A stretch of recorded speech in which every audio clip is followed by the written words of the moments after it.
Welcome to This Explainer. Today, we're diving straight into a seriously chilling piece of folklore, but we're going to be looking at it from a completely unique angle. We're following the footsteps of a totally unlikely hero. We're unpacking the story of the Sisters of the Haunted Station, but instead of just treating it like a standard ghost story, we're experiencing it through the eyes of an elderly passenger. This is a guy who found himself trapped on a doomed train, witnessed the unthinkable, and then actually decided to take justice into his own hands. So let's see how this incredible investigation unfolds. Picture this. It's 3 a.m. on a dead silent train platform. The train is ground to a complete halt, and there's this eerie, heavy, unnatural quiet over all the carriages. Outside in the dark, you hear the echoing calls of a vendor crying out, "Hot tea! Get your hot tea here!" Sounds deceptively normal, right? But inside, our elderly passenger's absolutely terrified. He's fiercely whispering to a woman nearby, warning her to keep completely quiet and shut the windows if she values her life and her family's lives. You see, he knows exactly what's actually lurking out there in the dark. And that really brings us to the core mystery of this whole explainer. How exactly does one elderly passenger survive a doomed train in the middle of the night and then actually go on to resolve a deadly supernatural haunting? Because, most of us would just run away, right? But instead of fleeing the terror, he decides to investigate it. He steps up, taking what would normally be just a jump scare story and turning it into a gripping, real-world mystery about uncovering past wrongs. Let's get into part 1, the 3 a.m. train terror, witnessing the impossible. Look at how incredibly fast this situation goes south. At exactly 3 a.m., the train stops in total silence. Our elderly investigator is watching closely, his heart pounding out of his chest. Just 5 minutes later, at 3:05, a naive young passenger named Raghav completely ignores the old man's frantic warnings and leans out the window to buy a drink. And then, at 3:06, bam! The trap springs. The tea vendor grabs Raghav's arm and instantly transforms into this terrifying witch. At the exact same time, a second witch, a trash picker, joins the ambush. Our old man is forced to sit there and watch this literal nightmare unfold right in front of him. He watches in pure horror as the witches reveal their horrific signature. They don't just attack people, they instantly sever their victims' hands and heads, tossing them straight into a blood-soaked sack. Raghav meets this exact gruesome fate while screaming for help, and obviously it sends the rest of the carriage into utter panic. But here's the thing. While everyone else is paralyzed by the shock of it all, our elderly passenger recognizes his highly specific, brutal method of killing. He knows exactly why they're doing this. Which brings us to part 2, investigating the tragic backstory. This reveals the heartbreaking tragedy at the core of this whole haunting. Our investigator knows that these witches are actually the spirits of Rita and Sita.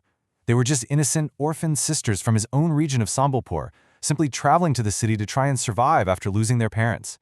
It's such a sharp contrast to the original monsters of this story, a vicious human tea seller and a trash picker who preyed upon these girls at this very station months earlier. The old man realizes this place isn't haunted by demons, it's haunted by victims who are trapped in an endless loop of their own trauma.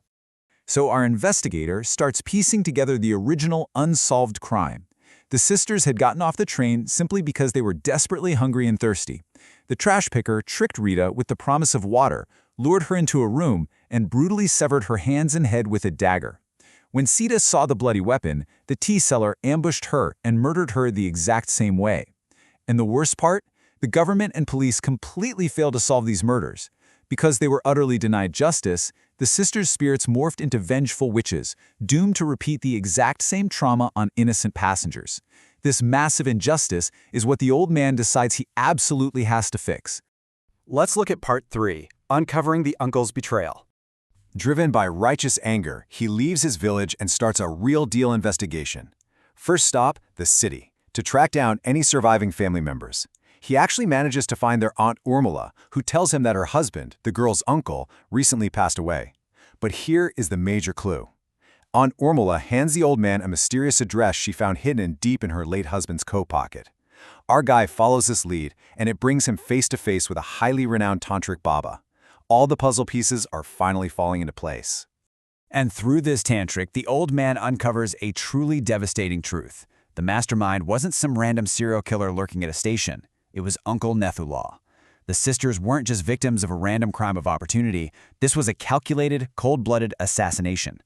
Uncle Nethulal orchestrated the brutal murder of his own nieces for one incredibly greedy reason. He wanted to steal and inherit their family land back in the village.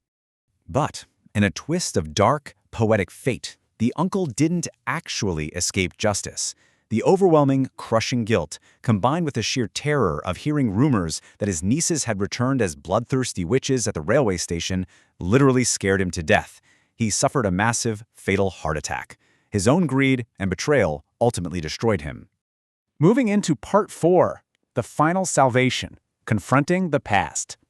Now they have to execute their plan, and it's incredibly dangerous. The old man bravely goes back to the very station where he saw that gruesome murder, right at the witching hour of 3 a.m. When the terrifying witches appear, laughing and threatening them, he and the Tantric actually stand their ground. The Tantric boldly confronts them, shocking these vengeful spirits by dropping the ultimate truth bomb. They're directing their anger at the wrong people. It was their own uncle Nathulal who ordered their deaths.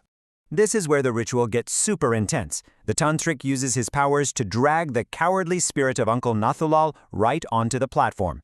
It's a highly emotional confrontation where the uncle's spirit is forced to confess his immense greed and tearfully beg his nieces for forgiveness. Once the truth is out in the open and the apology is made, the Tantric sprinkles holy water over the sisters. The curse is finally broken.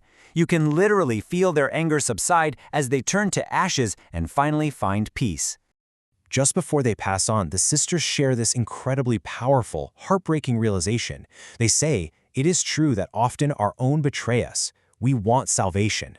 Man, it really drives home that the most painful wounds always come from those closest to us. It wasn't just the physical violence that chained them to that station. It was the unresolved betrayal by their own blood.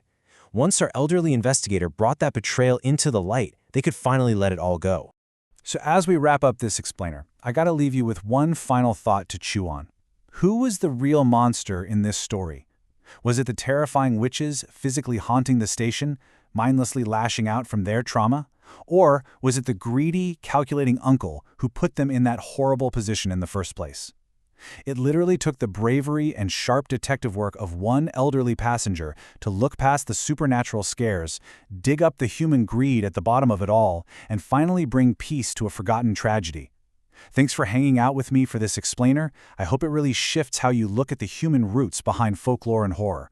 See you next time.